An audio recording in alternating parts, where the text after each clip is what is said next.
Assalamualaikum warahmatullahi wabarakatuh dan selamat siang.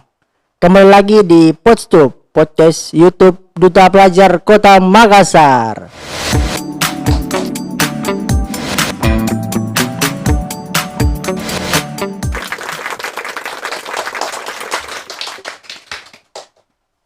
Ya, kembali lagi bersama kami, saya Muhammad Haikal Farizi selaku host di podcast YouTube Duta Pelajar Kota Makassar pada hari ini. Nah, teman-teman sekalian, tentunya saya di sini tidak sendiri. Perkenalkan teman-teman sekalian, di samping saya ada narasumber kita pada kesempatan hari ini. Ya, coba tebak siapalah kira-kira. Oke, teman-teman sekalian, ya, mari kita perkenalkan narasumber kita pada podcast YouTube kita hari ini, Audrey. Ya, Halo coba teman-teman di rumah. Perkenalkan, nama saya Priscilia Audrey. Saya berumur 18 tahun. Saya berasal siswa salah satu alumni dari SMA Frater Makassar. Oh, sudah alumni ya. Iya Kak, betul sekali. Sekarang berkuliahnya di mana? Saya sekarang menempuh pendidikan di Universitas Negeri Makassar. Oh, jurusan? Jurusan gizi. Oh, gizi. Oke, jadi kalau saya kurus-kurus kayak begini ya, saya konsultasi sama kita di. Boleh Kak. Boleh Ji. Oh iya. Iya. Oke, teman-teman sekalian, di sini kita akan berbincang-bincang bersama narasumber kita Priscilia Audrey tentang kehidupannya seperti apa, kemudian setelah bergabung di Duta Pelajar Kota Makassar, kehidupannya apakah berubah bagaimana. Nah, sebentar akan dijelaskan secara langsung oleh narasumber kita pada kesempatan hari ini, oleh Kak Priscilia Audrey. Ya. Yeay. Untuk pertama mungkin bisa perkenalkan kayaknya kehidupan keseharian itu kayak bagaimana. Oke, baik Kak. Terima kasih. Kehidupan seharianku itu sama saja sih seperti kalian semua yang sedang menonton. Tidak ada bedanya. Cuma ada beberapa kesibukan seperti kayak semenjak masuk Duta Pelajar ini kita jadi lebih aktif sosialisasi ke teman-teman yang di pelajar-pelajar, sosialisasi ke masyarakat juga, seperti kayak membantu untuk membersihkan lingkungan dan mengerjakan proker-proker yang lain. Oh iya. Kalau proses bergabung di Duta Pelajar Kota Makassar kemarin itu kayak bagaimana? Proses bergabung di Duta Pelajar Makassar. Kalau saya sendiri sih itu cukup, kalau mau diceritakan secara lengkap cukup panjang, tapi saya akan mencoba sharing ke teman-teman kenapa sih sampai saya bisa ada di podcast kali ini dan bisa masuk bergabung bersama Duta Pelajar. Pertama itu saya lihat salah satu status dari Instagram temanku, di situ kayak membangkitkan semangat saya untuk bisa jadi seperti dia. Bisa jadi kayak seorang yang kayak public figure yang bisa bicara, karena di Duta Pelajar ini teman-teman kita diajar untuk bisa saling terbuka, kayak berani mengemukakan pendapat kita masing-masing. Dan di situ saya belum bisa daftar karena itu hari kan COVID.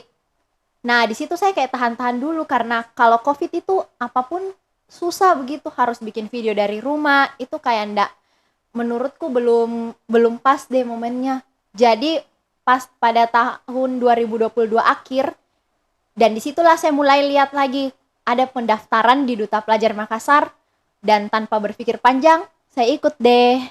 Oh, jadi pertama lihat statusnya Duta Pelajar Kota Makassar tahun 2020. 2020. Iya. Oh, mulai dari angkatan pertama ya? Iya Kak. Iya, dan pada akhirnya Kak Audrey ini bergabung di Duta Pelajar Kota Makassar pada angkatan yang ke-4 di tahun 2023. Nah, kira-kira apa sih yang Kak Audrey dapatkan selama bergabung di Duta Pelajar Kota Makassar? Oke, yang saya dapatkan itu banyak banget teman-teman. Oh, banyak banget ya. Banyak banget. Kalau boleh dihitung itu yang paling pertama yang saya dapatkan itu adalah saya bisa mendapatkan kepercayaan diri saya kembali. Ya. Apa yang sudah luntur dicari kembali gitu, asik. Asik. Dan saya juga mendapatkan banyak sekali pengalaman berharga, seperti kita saling berbagi sama teman-teman, Ya. toleransi dari suku, budaya, agama, dan ras serta adat istiadat lainnya. Kemudian yang paling saya pelajari juga itu bagaimana kita menjadi seorang sosok yang bisa jadi role model bagi pelajar-pelajar di luar. Ya. Itu. Oke, jadi teman-teman sekalian perlu teman-teman ketahui bahwa di dalam organisasi atau dalam kepengurusan Duta Pelajar Kota Makassar tentu tidak hanya dari satu sekolah saja, namun ada beberapa sekolah mulai dari SMP, SMA, SMK, bahkan dari pondok pesantren pun itu ada di dalam organisasi Duta Pelajar Kota Makassar. Jadi teman-teman sekalian, organisasi ataupun kepengurusan di Duta Pelajar Kota Makassar itu tidak hanya dari orang anak-anak SMA saja, namun teman-teman yang masih berstatus sebagai anak SMP dan lain-lain sebagainya itu juga bisa ikut di dalam Duta Pelajar Kota Makassar. Betul sekali teman-teman. Jadi tunggu apa lagi? Nah, teman-teman sekalian. Kemudian saya dengar-dengar Kak Audrey juga mewakili Duta Pelajar Kota Makassar ke ajang pemilihan Duta Pelajar Sulawesi Selatan. Betul begitu Kak Audrey? Oh iya, betul sekali.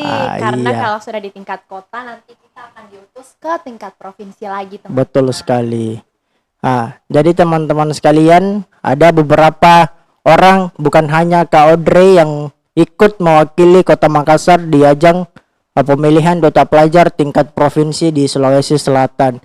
Selain Kak Audrey, saya perlu juga paparkan kepada teman-teman, ada Kak Abian juga, ada Kak Syifa, kemudian ada Kak Fadli, Kak Audrey sendiri, kemudian ada Kak Farel, dan yang terakhir ada Kak Dea. Nah, untuk saat ini kita akan berbagi pengalaman terkait bagaimana sih prosesnya Kak Audrey dalam mengikuti pemilihan Duta Pelajar di tingkat Provinsi Sulawesi Selatan. Ini terkait persiapan-persiapannya Kak Audrey sebelum mengikuti pemilihan Duta Pelajar Sulawesi Selatan itu seperti apa. Kemudian ada banyak pengalaman dan mungkin cerita yang ditanamkan oleh Kak Audrey sendiri pada saat mengikuti pemilihan Duta Pelajar Sulawesi Selatan, dan itu semuanya bisa mungkin Kak Audrey ceritakan kepada teman-teman sekalian yang sedang menonton terkait apa sih keseruan-keseruan yang ada di pemilihan Duta Pelajar Provinsi Sulawesi Selatan. Ya, silakan Kak Audrey. Oke, baik. Mau diceritakan dari mana dulu nih? Dari awal dulu lah. Wow, teman-teman, kayaknya saya akan menceritakan secara benar-benar terbuka sesuai dengan betul-betul yang saya alami. Iya. Dari persiapan. Kalau dibilang tahap persiapan itu, puji Tuhan sekali kita mempersiapkan dari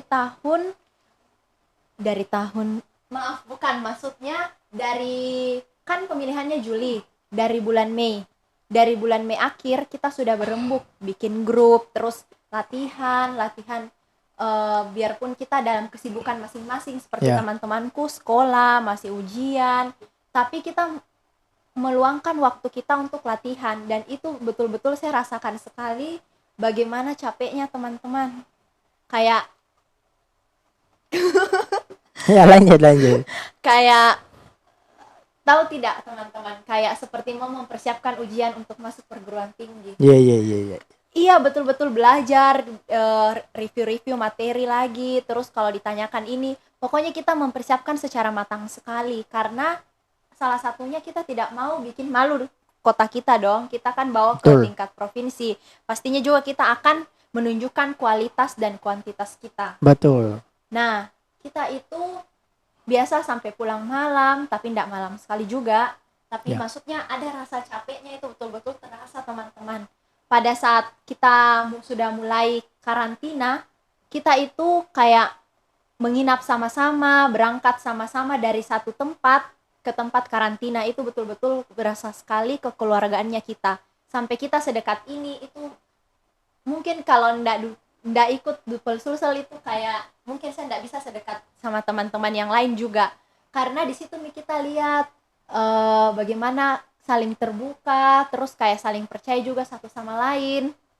Nah, kita cari baju sendiri, kita beli baju seragam. Dari 6 orang itu kita seragam teman-teman. Pokoknya kita kompak sekali, kompak. Pakai banget. Setiap ada yang jatuh kita rangkul kembali, datang latihan. datang ke latihan dek, kalau enggak kita bagaimana kasih tunjuk sama teman-teman yang lain, masa kita mau bikin malu kotanya kita sendiri. Nah pada saat karantina pertama itu wawancara, puji Tuhan sekali apa yang saya kerjakan sudah dipelajari semua, dan kita tidak usah lagi linglung-linglung kayak apa tadi jawabannya ini, apa tadi jawabannya, karena saya yakin teman-temanku juga bisa, karena pada saat kita latihan kita selalu mengulang-mengulang itu kembali. Dan pada hari kedua itu kayaknya kita itu melakukan tur wisata, di mana kita mengunjungi salah satu museum yang ada di Goa, yaitu Museum Patingaloang kalau tidak salah, yang berada di salah satu kawasan Goa, Benteng Somba Opu. Ya. Di situ teman-teman tahu saya masuk Dupel Sulsel H-1 sebelum karantina saya keluar rumah sakit. Bayangkan teman-teman latihan sampai masuk rumah sakit juga. Terus kenapa kayak dalam hatiku saya mau sekali ikut ini karantina, padahal kalau dibilang masih loyo, masih sakit, tapi kayak saya berdoa saya mau ikut. Dan waktu karantina juga saya sempat sakit dan pokoknya lemas gitu deh teman-teman. Tapi teman-temanku yang lain baik sekali. Oh iya. Karena setiap break pasti ditanya, Kak Audrey sudah minum obat? Kak Audrey sudah makan? Minum obat dulu Kak. Kayak ada mama kedua begitu di dalam karantina. Dan puji Tuhan, Tuhan kuatkan sampai akhirnya saya bisa mengikuti sampai proses karantina selesai. Oke. Ya, jadi itu teman-teman sekalian terkait pengalaman Kak Audrey dalam mengikuti pemilihan duta pelajar tingkat provinsi di Sulawesi Selatan. Jadi ada poin utama yang saya dengar tadi terkait H-1 sebelum karantina itu Kak Audrey baru keluar dari rumah sakit. Nah inilah saya mungkin suatu rasa harap cemas-cemas juga kemarin pada saat Kak Audrey sakit. Apakah Kak Audrey ini bisa diikut pemilihan duta pelajar di tingkat provinsi atau tidak?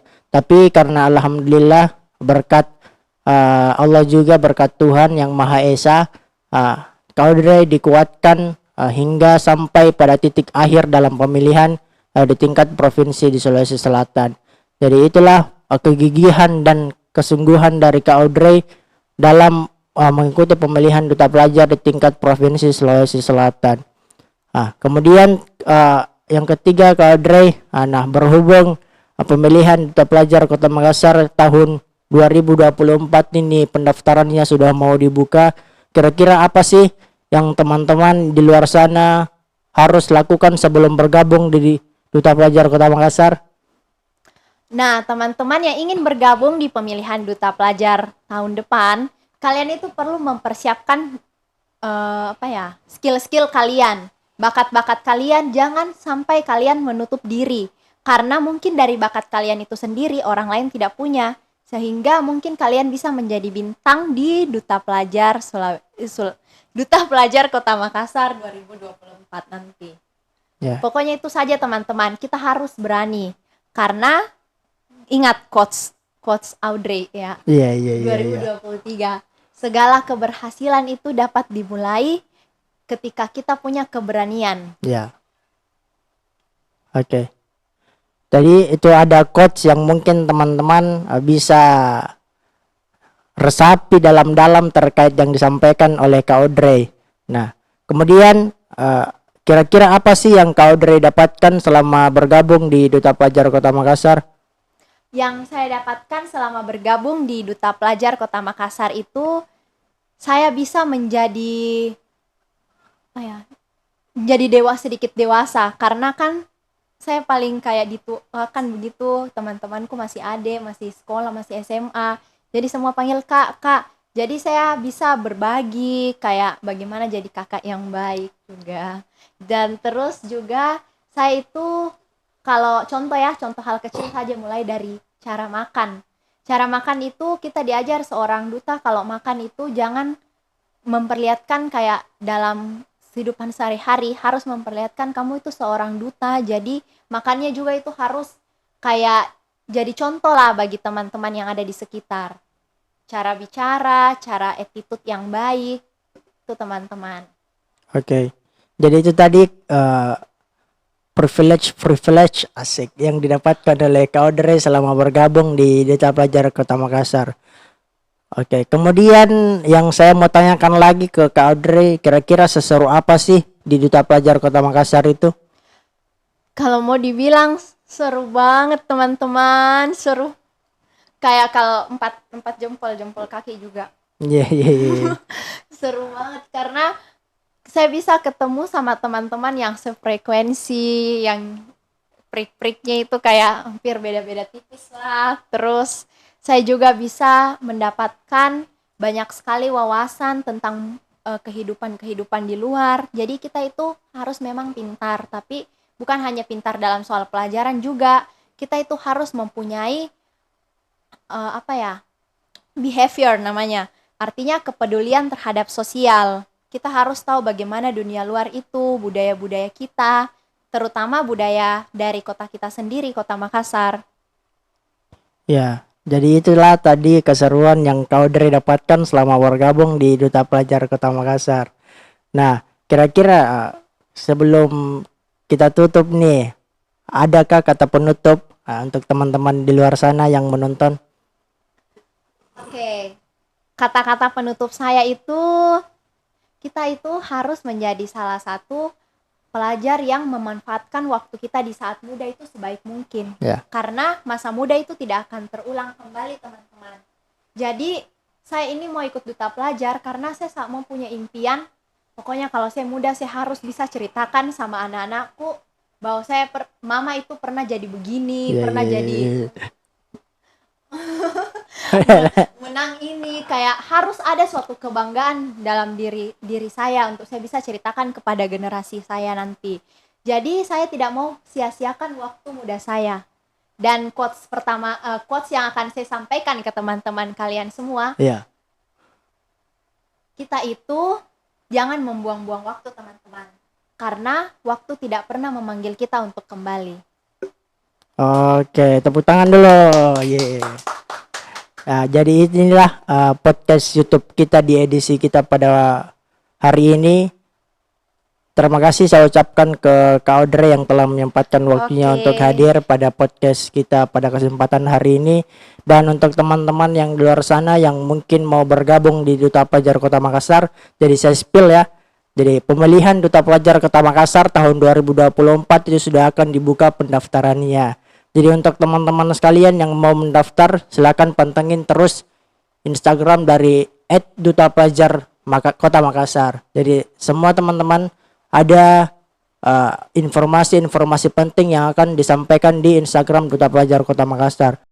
Oke, teman-teman sekalian yang mau mendaftar di Duta Pelajar Kota Makassar, kami tunggu ya. Jadi teman-teman silakan pantengin terus Instagram dari @dutapelajar Kota Makassar. Jadi teman-teman sekalian, terima kasih atas perhatian dan segala atensinya teman-teman. Wabillahi taufik wal hidayah. Wassalamualaikum warahmatullahi wabarakatuh.